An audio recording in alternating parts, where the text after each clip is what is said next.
Jaya Radha Madhava Kunja Bihari.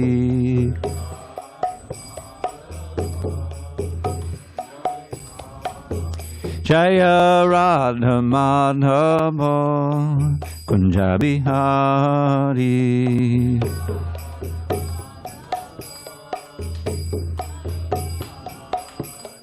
Gopijana Vallabha Girivardhari.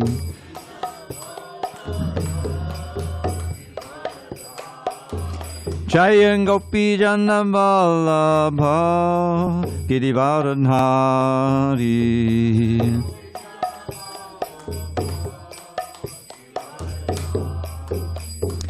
Yashodanandana Brajajana Ranjana.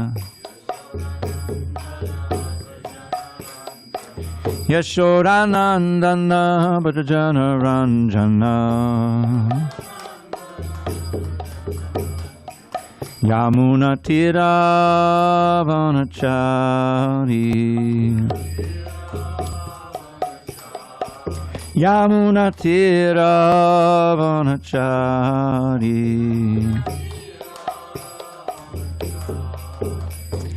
Hare Krishna, Hare Krishna, Krishna Krishna, Hare Hare, Hare Rama, Hare Rama, Rama Rama, Hare Hare.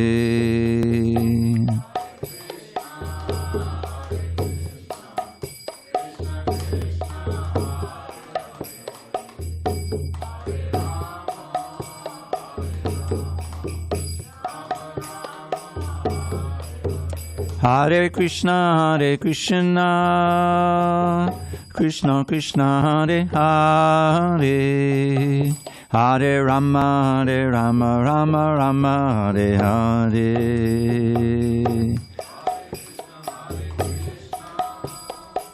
Krishna Krishna, Hare Hare, Hare Rama, Hare Rama, Rama Rama, Hare Hare.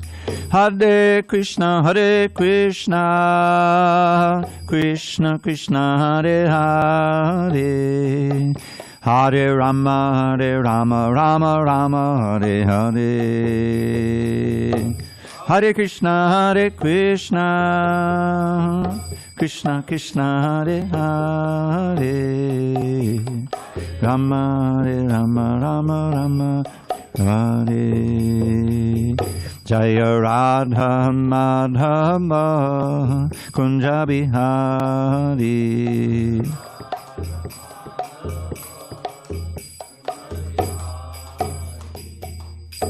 Jaya Om Vishnupad Paramahansa Purvajikacharya Ashtotter that Sri Srimad is Divine Grace Srila A.C. Bhakti Vedanta Swami Prabhupada Ki Jai. ISKCON BBT Founder Acharya Srila Prabhupada Ki Jai. Jai Om Vishnupad Paramahansa Purvajikacharya Ashtotter that Sri Srimad is Divine Grace Srila Bhakti Siddhanta Saraswati Thakur Ki Jai. Ananta Koti Vaishnavinda Ki Jai.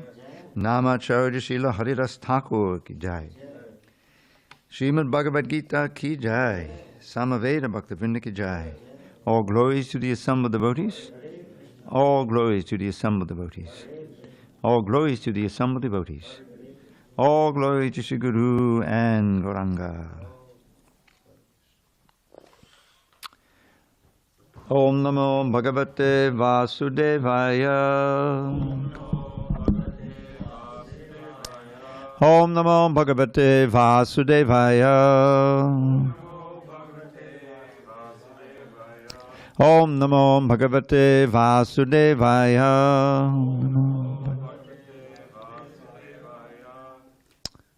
Okay. The mixer is going bad. Top is set. The mixer. I'm gonna try. Yeah, this one was. Okay. Let's try the blue. Is that why you didn't play this morning? Yeah. So that port went out.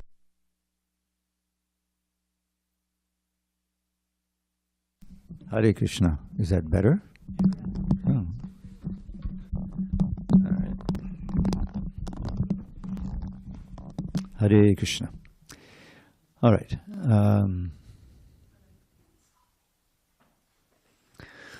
On this 30th day of June, 2025 in San Diego, we're reading from Srimad Bhagavad Gita as it is, translation and commentary by His Divine Grace A.C. Bhaktivedanta Swami Prabhupada.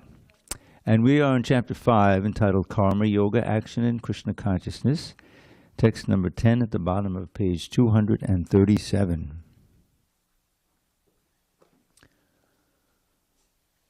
Hare Krishna. What's wrong? Oh, yes, thank you. Noticing that. Okay.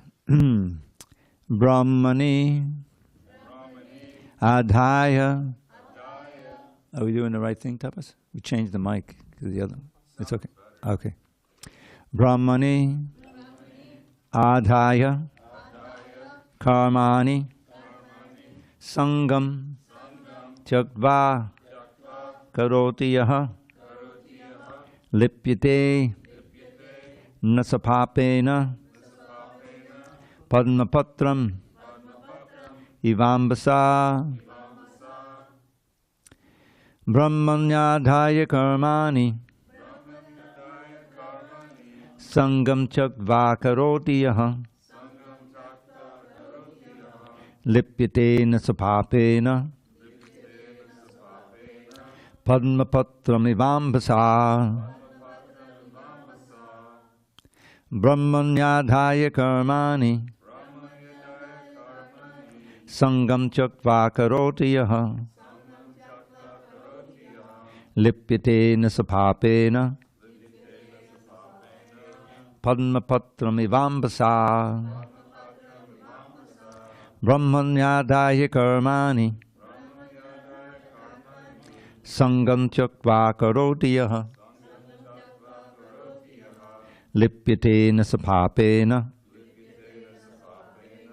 Padmapatram Ivambasa. Check, go ahead. Brahmanyadhaya Karmani Sangam Tyaktva Karoti Yaha Lipyate Nasapapena Padmapatram Ivambasa. One of you gentlemen want to try? Brahmanyadhaya Karmani Sangam Tyaktva Karoti Yaha Lipyate Nasapapena Padmapatram Ivambasa. Brahmanyadhaya Karmani Sangam Tyaktva Karoti Yaha Lipyate Nasapapena Padmapatram Ivambasa. Brahmanyadhaya Karmani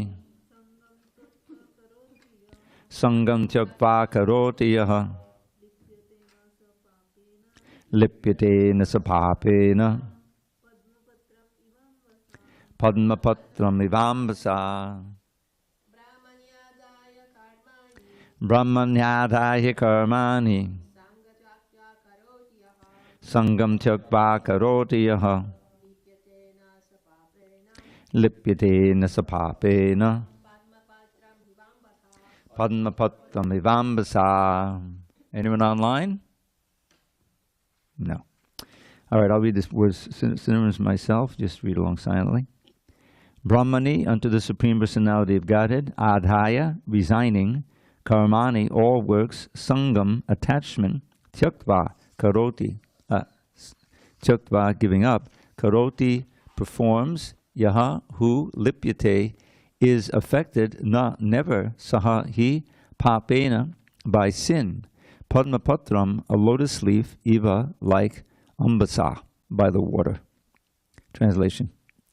Krishna says to Arjuna, one who performs his duty without attachment, surrendering the results unto the Supreme Personality of Godhead, is unaffected by sinful action, as the lotus leaf is untouched by water. Purport.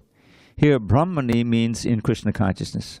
The material world is a sum total manifestation of the three modes of material nature, technically called the Pradhan. The Vedic hymns, Sarvam Yetad Brahma, Mandukya Upanishad, Tasmad Etad Brahma, Nama Rupam Annam Chajayate, Mundaka Upanishad 119, and in the Bhagavad Gita 14.3, Mama Yonir Mahad Brahma, indicate that everything in the material world is a manifestation of Brahman. And although the effects are differently manifested, they are non-different from the cause. In the Ishopanishad, it is said that everything is related to the Supreme Brahman or Krishna, and thus everything belongs to him only. One who knows perfectly well that everything belongs to Krishna, that he is the proprietor of everything, and that therefore everything is to be engaged in the service of the Lord, naturally has nothing to do with the result of his activities, whether virtuous or sinful. Even one's material body, being a gift of the Lord for carrying out a particular type of action, can be engaged in Krishna consciousness. It is then beyond contamination by sinful reactions, exactly as the lotus leaf, though remaining in the water, is not wet.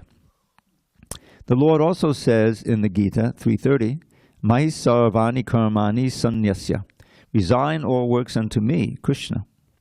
The conclusion is that a person without Krishna consciousness acts according to the concept of the material body and senses, but a person in Krishna consciousness acts according to the knowledge that the body is the property of Krishna and should therefore be engaged in the service of Krishna.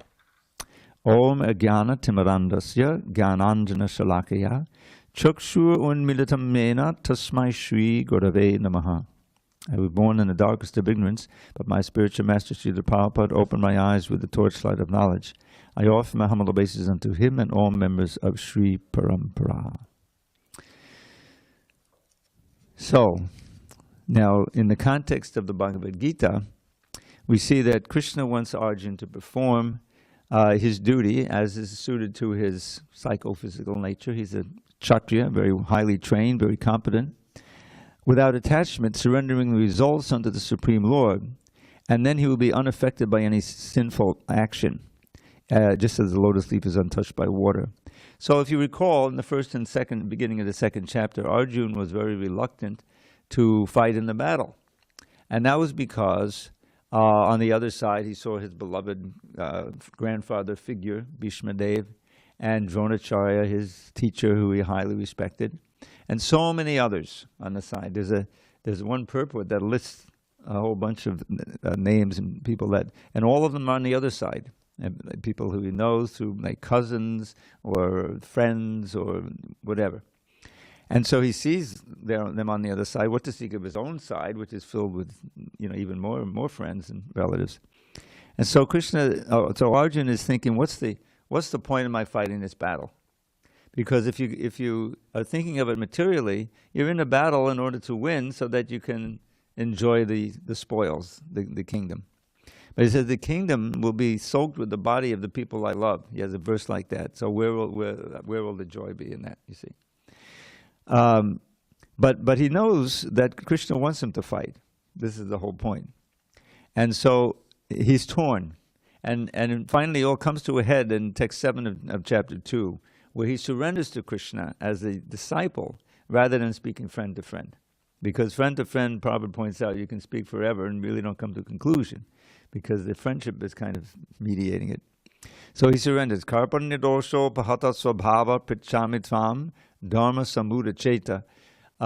This miserly weakness has overtaken me and has stolen from me my real nature. Upahata swabhava. His swabhava, his nature, is to be a fighter.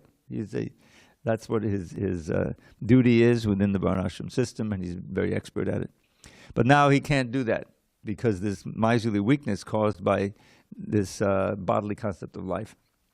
And so, Prichami Tvam Dharma Samuda Cheta. So now I'm asking you to please set me right, because I'm completely bewildered about what is my real duty to perform.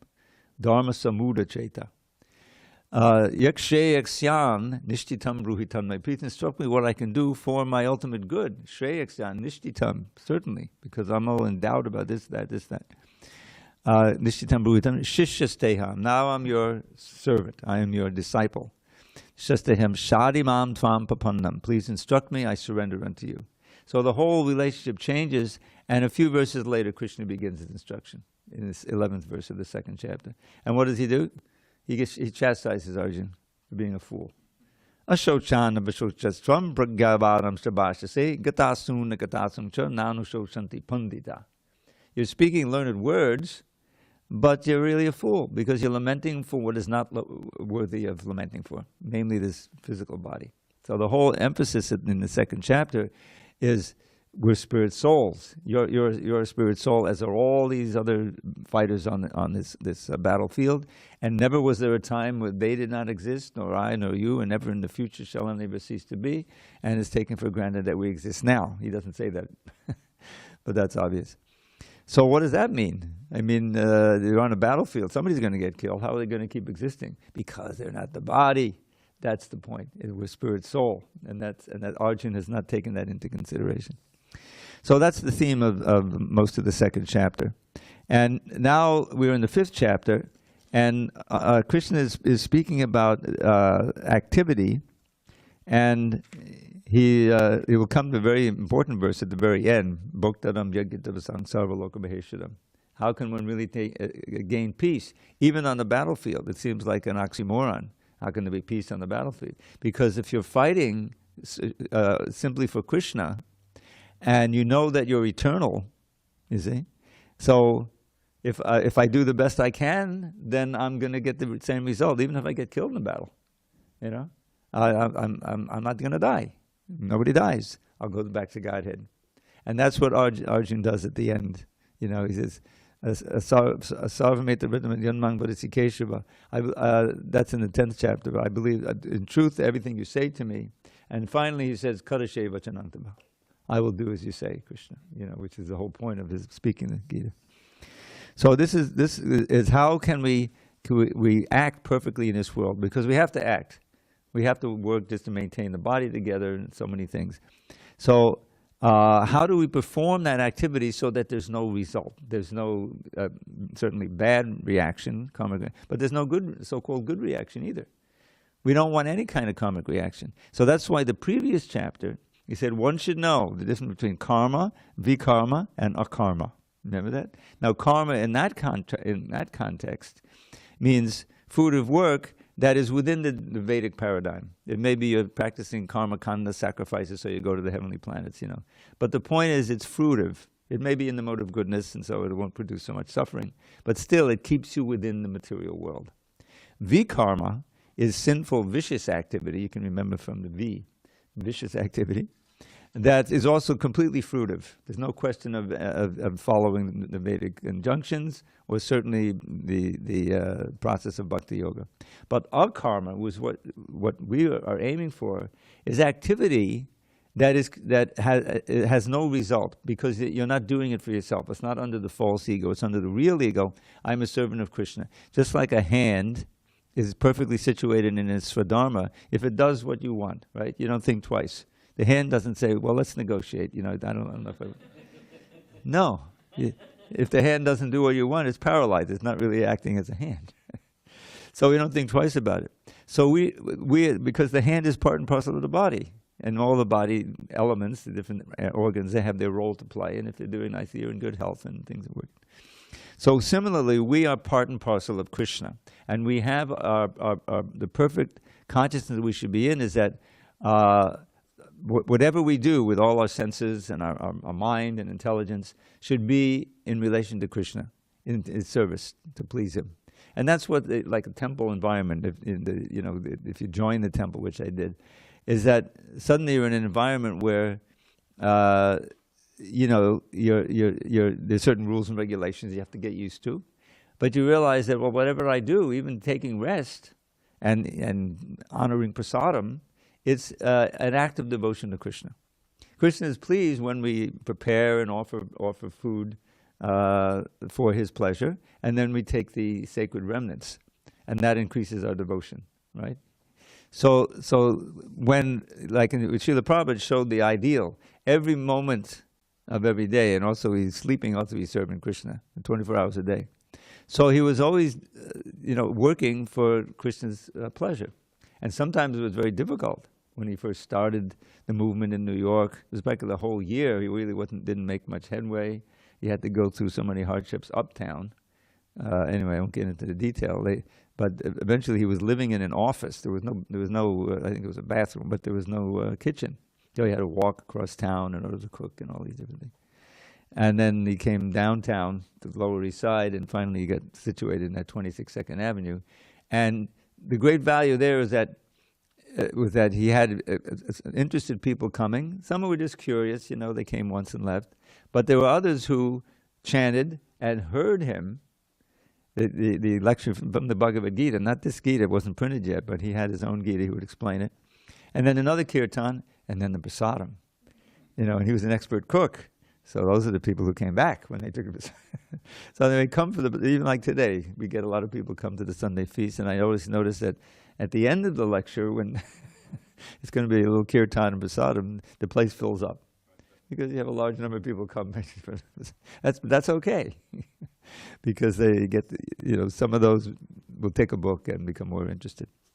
But the point here, as Krishna says in this verse, which is what we read, number 10, right? A duty without attachment, surrendering results to the Supreme Personality of Godhead. Now Prabhupada translates the word Brahman as the Supreme Personality of Godhead. I'm sure that's from the commentary. And that's really what Krishna is coming to here.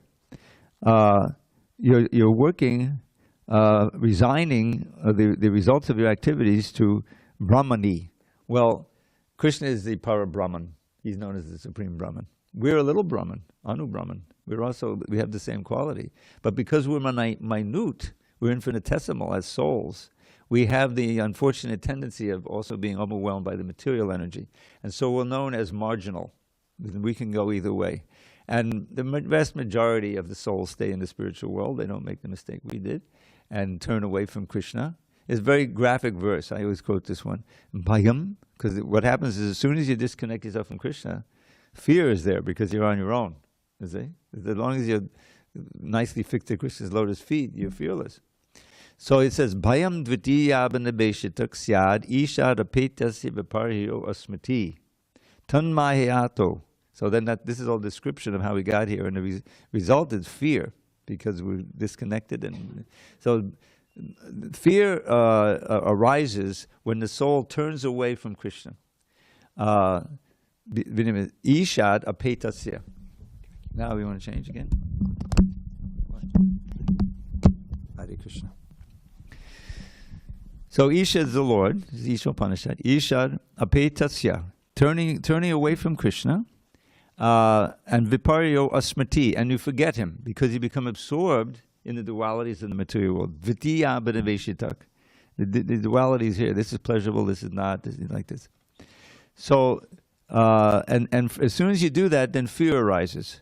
Oh, now I'm on my own. I don't have my invincible protector, So I, get so many weapons, so many allies, and that's where it all starts, But ultimately, you fail. The material energy overwhelms you. The body eventually runs out of time for one reason or another, and you die. And then you take on, and that's very fearful. When suddenly, you're not able to deal with the material world, and so then you die and take on another body, depending on your karma. And then you're in the material world, and it can go on for millions of years. There's said to be 8,400,000 species. Now in the human form of life, which is most favorable for a spiritual life. Please have a seat. Hare Krishna. We are on page 238, actually. So then how can you get back? So that's also in this verse, the third line. It said, Yun Maya, this is all the result of Maya, Krishna's material energy. Buddha, one who is intelligent. Abhajetam, learns how to worship that same Lord again. How? Bhakti Aikayesham, with one-pointed devotion. Bhakti Aikayesham and Guru Devatatma, regarding one's preceptor as the Lord himself, with the same kind of respect. So this is a very rich verse. It's spoken by the Yogendras, I believe. So we're trying to make our way back turning ourselves to Krishna. As soon as you open the Bhagavad Gita, as it is, you're again face to face with Krishna through his words. His words are non-different from him, just like the name is non-different from him. This is the real magic of the chanting. If you chant with some concentration, this holy name, you're actually associating with Krishna personally through his name. It's inconceivable on the material platform, because obviously we're all different from our names. You know, I mean, I've had at least 2 different names in this. I've had my devotional name and my karmi name, which is still on my license. So, who am I? But the point is, Krishna, he has that ability to be present through any of his direct manifestations. When we see the deity, a devotee say, "Oh, this is Krishna. This is not a statue of Krishna. This is Krishna, actually." And that's why, we actually offer food to the deity, we glorify the deity, dress the deity nicely, you see. So the whole idea is come to a point of where you're satisfied, and more than satisfied, very, very ecstatic ultimately, in giving Krishna pleasure. And your only source of happiness is to see Krishna happy.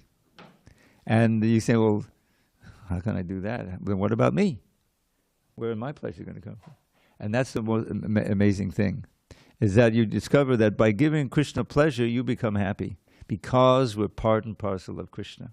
And he has an unlimited ability to enjoy. Why not? He's God. If you were God, wouldn't you want to say, no, I think I'll mix in a little misery now just for... No. You'll always be blissful in varieties of relationships, and you read the Krishna book, the 10th canto, Srila Prabhupada, and I was always, when I first read it, I said, "Oh, Krishna's like a impresario, a director, and he's engineering these deep emotions on the part of his intimates in Vrindavan." Just like one of my favorites is the pastime of Kaliya, how he chastised Kaliya. So Kaliya, I won't go into the backstory, but how did this poisonous snake, huge with many hoods, get to stay in the Yamuna? Well, he felt he was safe there from Garuda. So but he's poisoning the whole river. There's like a widening of the river. It's like a lake in the river, and it was so poisonous that if a bird flew over it, boom, he'd come down into the water. So Krishna stopped there. He was watering his cows, and he pretended not to know. And his boys took some water. They drank some water. They died. Now he brought him back to life. He could do that, But this was a serious business in Vrindavan. The beautiful Yamuna River was suddenly poisoned by this big snake.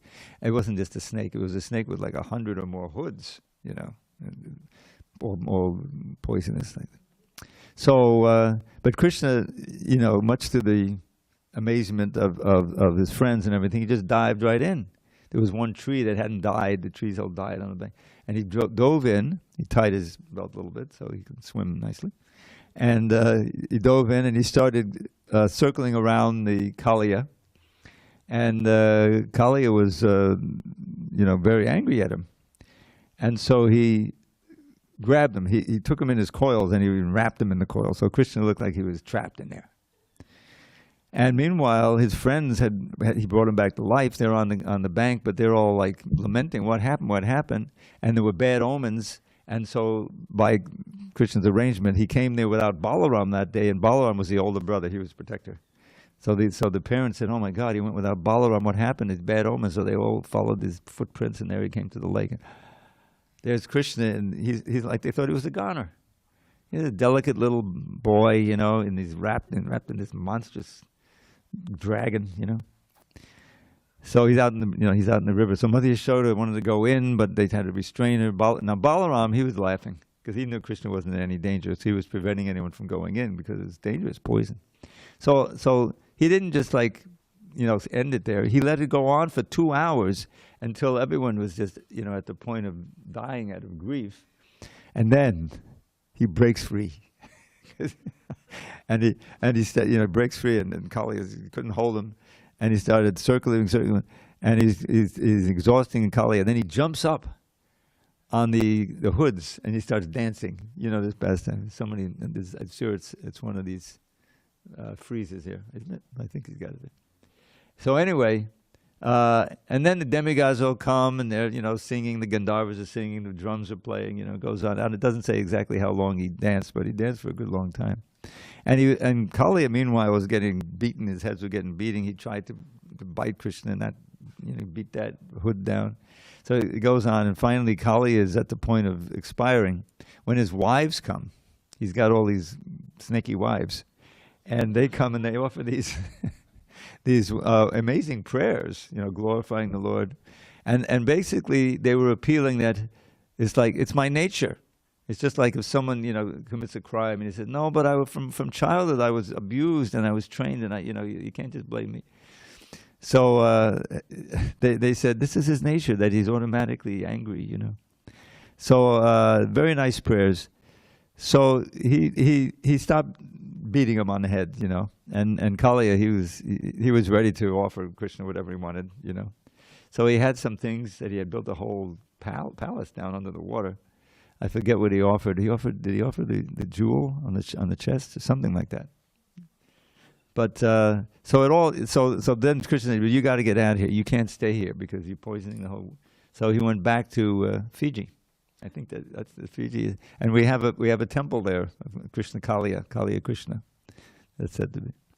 So, but the way in which Krishna kind of engineered, so all the residents of Vrindavan were completely in anxiety for him, and then he resolved the whole thing. You can imagine relief, You think, oh, my dear child has died. Look, this fire is burning, And then the child comes running out of the house. Oh my God! That's exactly what they did. They all embraced him. So. But he was constantly doing that. Krishna, he's engineering the Govardhan Leela. He knew what was going to happen. So the disastrous, flood that is coming. Indra, he's trying to annihilate the whole. So Krishna, this one verse I'll chant for you. This is by Rupa Goswami. Sarva patila kaula kaparva dwangsanena vritabasa vagarva goshta rakshana kate gididhari leelaya jayati kunja bihari. When Indra sacrificed, he stopped. He stole the Deva's pride by playfully uplifting Giri Govardhan to hide his friends and cows beneath the hill for 7 nights and days. All glories to the Lord who in Vrindavan's forest plays. So you like that one, so I'll give you a little longer version. This is actually back in 2005. It's been 20 years. My co-worker Surya Prabhu, he suggested that because we put out the calendar, the BBT calendar. I don't know if you ever see it. It's got all the holidays on there and beautifully illustrated. So I've been doing that for some years. And my friend Surya said, well, why don't we do a calendar that can just sit on the desk also? There'd be another version with all the, I said, okay. And I asked him, well, can I make the captions into poems this time? He said, sure. So I did that. And one of the poems is about, Krishna playing in Vrindavan. After they walk into it, then they're free from, then they start running. So it said, for Krishna, let's go, said Krishna, don't delay at all. And he and Balaram began to run ahead of all their coward friends who called, oh Krishna, Rama, let us join the fun. And off they ran to Braja's forest haunts. Now a haunt is this place where you like to play. It's another thing. And off they ran to Braja's forest haunts to play in every bower, grove, and sward. A sward, S-W-A-R-D, not O-R-D, is a pasture, is a meadow. So to play in every bower, grove, and sward, the boys would tease their friend with playful taunts, forgetting his position as the Lord. Sri Krishna is inviting us as well to join him in his pastimes, which enthrall. The wise heed Krishna when they hear him tell, let's go, my friends, do not delay at all. Anyway, if you like the poems, you can send me an email, Dravida108. That poem and about 11 others has illustration on it also, color illustration embedded in the PDF. So you have to pay more. You write me twice. Anyway, it's free, and I just thought I'd throw that in case we don't have time at the end, which we haven't lately because they go too long. All right, any questions on this verse? Go ahead, people. Balaram didn't always know that Krishna was the Lord, right? Yeah, he did. Always? I think so. Well, I don't know about when they were like 2 years old, 1 year old. But yeah, he understood. That's the whole idea. You know, he knew that Krishna was invincible. So he was keeping everyone back from going in. Yeah, I just didn't know, like, throughout the whole time. I think it is. Yeah, I think so. All right, which one are we on now? 11? Okay. Bottom of page 238. Kayena manasa buddhya kevalar indriyarapi yoginak karma kurvanti sangam tyakvatma shuddhaye. The yogis, abandoning attachment, act with body, mind, and intelligence, and even with the senses, only for the purpose of purification. Purport. When one acts in Krishna consciousness for the satisfaction of the senses of Krishna, any action, whether of the body, mind, intelligence, or even the senses, is purified of material contamination. There are no material reactions resulting from the activities of a Krishna conscious person. Therefore, purified activities, which are generally called sadachara, can be easily performed by acting in Krishna consciousness. Sri Rupa Goswami, in his Bhakti Rasamrita Sindhu 1.2.187, describes this as follows. Iha yasya hare dasya karma nama nasagara nikalashrapyavastasu jivan mukta sauchite. A person acting in Krishna consciousness, or in other words, in the service of Krishna with his body, mind, intelligence, and words, is a liberated person even within the material world, although he may be engaged in many so-called material activities. Close quote. He has no false ego, for he does not believe that he is this material body, or that he possesses the body. He knows that he is not this body, and that this body does not belong to him. He himself belongs to Krishna, and the body too belongs to Krishna. When he applies everything produced of the body, mind, intelligence, words, life, wealth, etc., whatever he may have within his possession, to Krishna's service, he is at once dovetailed with Krishna. He is one with Krishna and is devoid of the false ego that leads one to believe that he is the body, etc. This is the perfect stage of Krishna consciousness. So he says the yogis means the bhakti yogis in this case. Abandoning attachment, it's not so easy to do that because we're so accustomed to feeling that I am this body and things related to the body are mine. It may start, in childhood.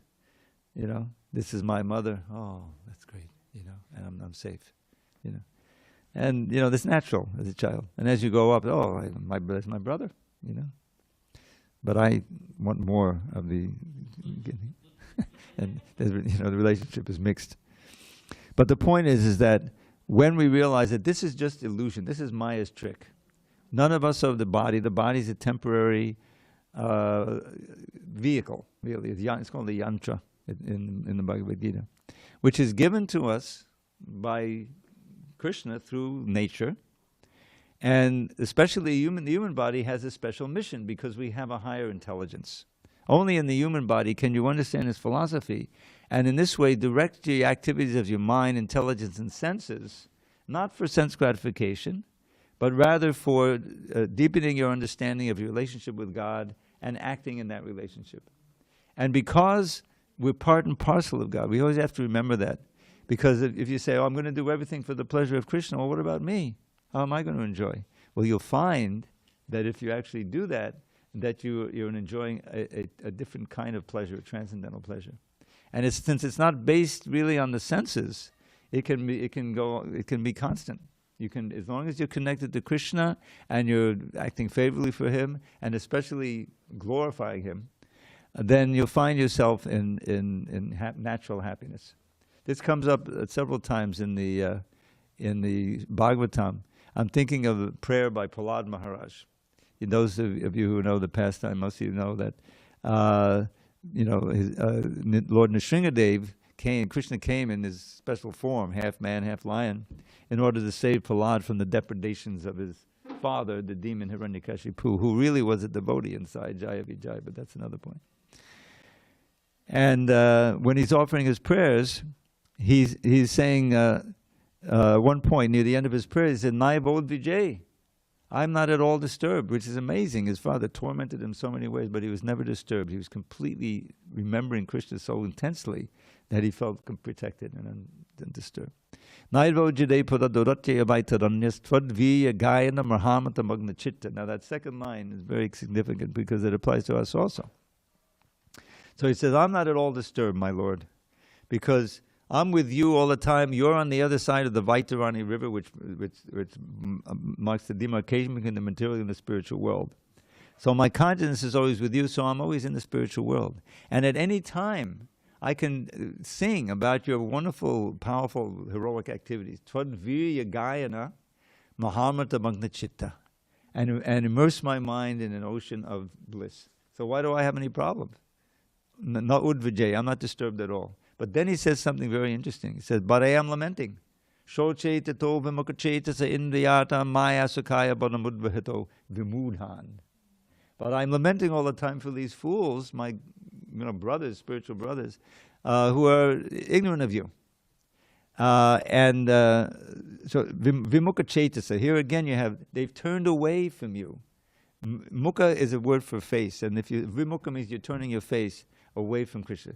Chaitasa indriyartan, for the sake of pleasing the senses. Can we avoid acting?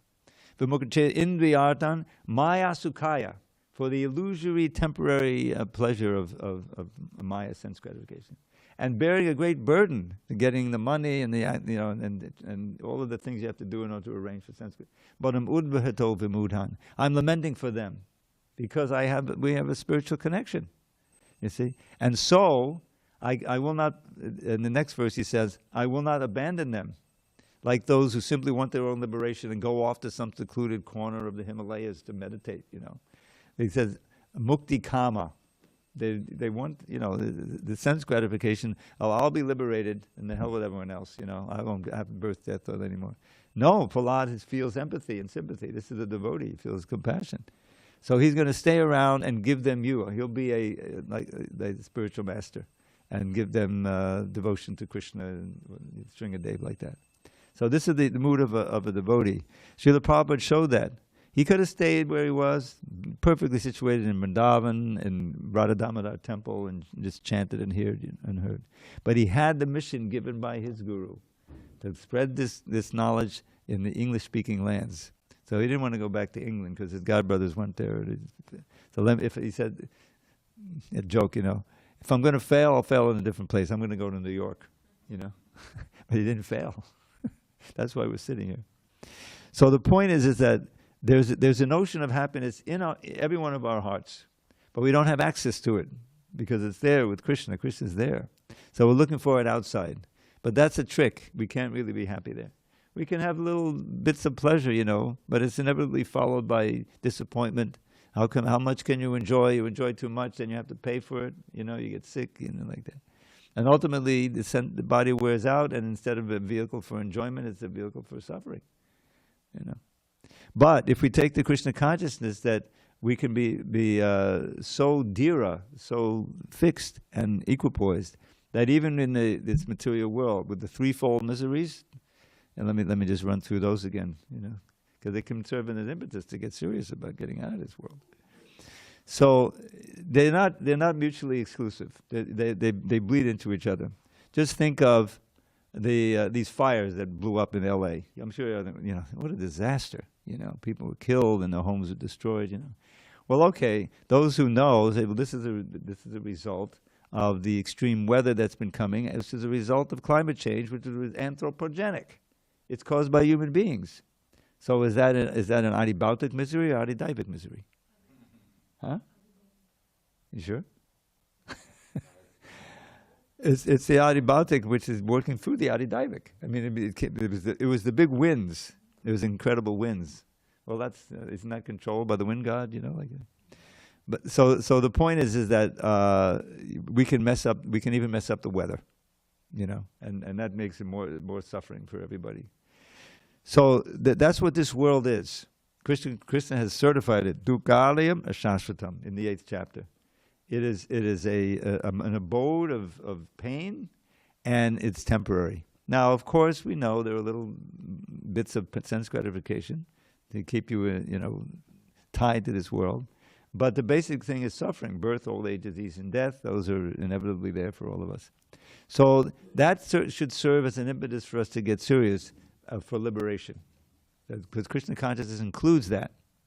But the wonderful thing about Krishna consciousness is that when you finally you advance, you become less interested in liberation. You're only more interested in serving Krishna, glorifying Krishna, and in the process of doing that, you are liberated, as Prabhupada calls in this famous verse. Iha. Now the word iha, short a means here. But iha, long a means activities. So you have to watch out for the diacritics. Iha yasya Hare Dase, in the service of Hari. Karmana manasagara, this is a different kind of, karmana is your sense activity, manasa, the mind, gira, the words. Nikarashu, all of them, avastasu, I'm not sure what that means exactly, jivan muktasa uchate, are situated in service of Hari. All your activities are in the realm of serving Hari, Hare Dasya. What do you got to act with? The senses, the mind, the intelligence, the words, like that. If you do that, all of them, then you're a jivan mukta. You're liberated even in this world. That's that you have to leave the body and go to Brahman or everywhere. You're liberated in this world. And so this is a wonderful thing when you really associate with advanced devotees, like Srila Prabhupada, great acharyas and everything, which we can through the media. Then you realize that this is a different kind of life. This person is not disturbed in the same ways that I am, and they're always, you can see it inner joy, inner peace, and determination. Prabhupada's shown determination to overcome so many difficulties to spread this movement. The Bombay Temple, the building that. Many of you don't know, there's a wonderful book written by Giriraj Swami called I'll Build You a Temple, because he was right there for the whole thing. But at one point, because the person who owned the land was trying to cheat Prabhupada out of it. He was trying to take the money and the down payment and everything and not give him the land. So there was this whole struggle. And at one point, his leaders at that time, I'm not going to name names, said, "Well, this land isn't that great anyway." So they try to give the land back. They said, "Just give us our deposit back." But the guy was so stupid that he tried to keep the deposit and keep the land also. So Prabhupada, being an expert businessman, he was able to defeat him. And finally, he had a heart attack and died. And his wife freaked out at that. She said, "Oh, this is a spiritual thing." So she signed off the land, even though at that point she had an offer for a lot more money for it. So they finally secured the land. I visited there just after they had the attack on the temporary temple outside, And it was amazing. I mean, some of the devotees. I went to Rath Yatra one year in L.A. and one of my god sisters who had been there, and who the police were trying to drag away by the hair. She's dragging her on the ground like that, and everything. This is what they had to face. So Prabhupada was determined. He said, "No, I promised these deities here, Radha Rasa Bihari, that I'll build you a temple, and so we can't give up this land, So it was a great victory when that finally opened in early '78, after Prabhupada's disappearance. And from that, this is a little bit of history that many of you may not know, is that at a certain point there was a big case, there was a legal case in this country, and they were trying to take away all the temples. I won't go into details about it, but they had there was a problem. And what are we going to do about it? And so they finally were going to settle for millions of dollars, but we didn't have the money. But the Indian temples were flourishing at that point. And they said, "Okay, we're going to help you out because you contributed to building the Westerners, especially New York and other book distribution. The money that was sent to Bombay for the final purchase of the land." And from that, the temple grew up, and that was the impetus for many other temples to be built in India. So they really recognized the help that the Western, especially the American Yatra had given. So they said they also contributed. They took millions of dollars to pay off this suit. So that was something that happened in the 80s. But there's so many adventures in this thing. But anyway, I think that we have time for reading one more. We did 11, right? Yes. All right, let me do one more, 12. Yukta karma palam tyaktva shantim apnoti naistikim ayukta kamakarena bhalai sakto nibadhyate. The steadily devoted soul attains unadulterated peace because he offers the result of all activities to me. Whereas a person who is not in union with me, with the divine, who is greedy for the fruits of his labor, becomes entangled. Purport.